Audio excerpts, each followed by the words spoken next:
Hi dears, നമ്മൾ ഇന്ന് പഠിക്കാൻ പോകുന്നത് ബേസിക് എലമെൻറ്റ്സ് ആണ്. നമ്മൾ മെഹന്തിയുടെ ഏറ്റവും കൂടുതൽ അറിഞ്ഞിരിക്കേണ്ട കാര്യങ്ങളാണ് ബേസിക് ആയിട്ടുള്ള എലമെൻറ്റ്സ്. അപ്പോൾ അതേതൊക്കെയാണെന്ന് നമുക്ക് നോക്കാം.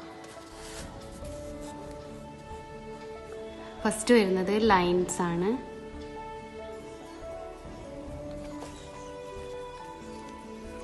ലൈൻസിൽ ആദ്യം വരുന്നത് തിൻ ലൈൻ.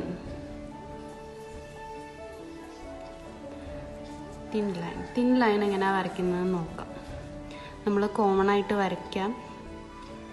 ഇതാ ഇങ്ങനെ വരച്ച് കൊണ്ടുപോവാണ് ചെയ്യുക. ഇത് തെറ്റാണ്. കറക്റ്റായിട്ടുള്ള മെത്തേഡ് എന്ന് പറയുന്നത് നമ്മൾ ആദ്യം ഇവിടെ ഒന്ന് സർഫസിൽ ടച്ച് ചെയ്യാം, എന്നിട്ട് പിന്നെ ഒന്ന് കോണ് പൊക്കി പിടിക്കാം, എന്നിട്ട് ഇങ്ങനെ പ്രഷർ ചെയ്തിട്ട് ജസ്റ്റ് ഇതാ ഇങ്ങനെ വലിച്ചു കൊടുക്കുക. എന്നിട്ട് എവിടെയാണോ നമുക്ക് അവസാനിപ്പിക്കേണ്ടത് അവിടെ ഒന്നുകൊണ്ട് ടച്ച് ചെയ്ത് കൊടുക്കുക. നമ്മൾ കയ്യിലാണെങ്കിൽ കയ്യിൽ ടച്ച് ചെയ്യരുത്, പൊക്കി പിടിച്ചിട്ട് തന്നെ ലൈൻ ഇങ്ങനെ കൊണ്ടുപോകണം. കണ്ടോ, ഇങ്ങനെ വെച്ച് കൊടുക്കുക. ഇതാണ് കറക്റ്റ് മെത്തേഡ്. അപ്പം നമുക്ക് ഒരേ ഡിസ്റ്റൻസിൽ ഒരേ ഗ്യാപ്പിലൊക്കെ ഇങ്ങനെ വരയ്ക്കാൻ വേണ്ടിയിട്ട് ഈസി ആയിട്ട് വരും. നമ്മൾ അടുപ്പിച്ച് വരയ്ക്കുമ്പം, അതായത് ടച്ച് ഇതേപോലെ വരയ്ക്കുമ്പോൾ നമുക്ക് ഇത്ര നീറ്റായിട്ട് ലൈൻസ് കിട്ടില്ല.